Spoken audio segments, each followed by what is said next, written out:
Michael Burry tweeted yesterday that large retailers are overstocked. Instead of processing returns, they're offering refunds and asking customers to keep the products. Wow, that's crazy.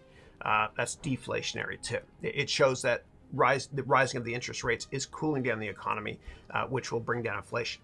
And then he wrote here, how will the bull effect trickle down to us as consumers? Will it really result in lower prices and prevent future interest rate hikes? Or is that wishful thinking? Yeah.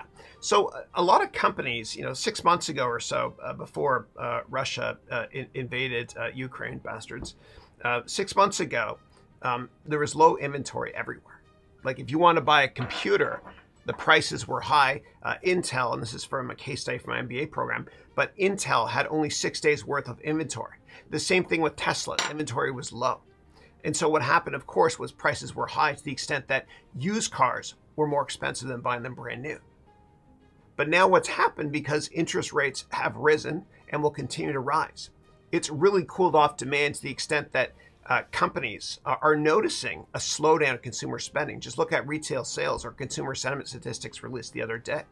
Things are bad. Things are really bad. Listen to the Target, ticker TGT, or Walmart, ticker WMT, earnings calls, and you'll hear them say that inventory is starting to spike, which is problematic. However, there is a silver lining, because the government is raising interest rates, as we know, which is cooling off demand, and prices will drop because of that. Even little things like the PlayStation 5, it's now more readily available and prices are coming down materially. And the way you can monitor interest rates is you can go to the United States government website called treasury.gov. Okay, and right here, you can look at what's called the yield curve. Okay, and you can map this out if you want to create a chart in Excel, or you can just look at the numbers. So if we look here at the short-term Treasury government debt 1 month on January 3rd, when the market peaked, it was 0.05%, and the 30-year was 2%. Let's now see what it is today. All right.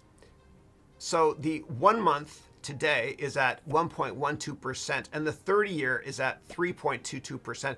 These are massive increases in a relatively small amount of time.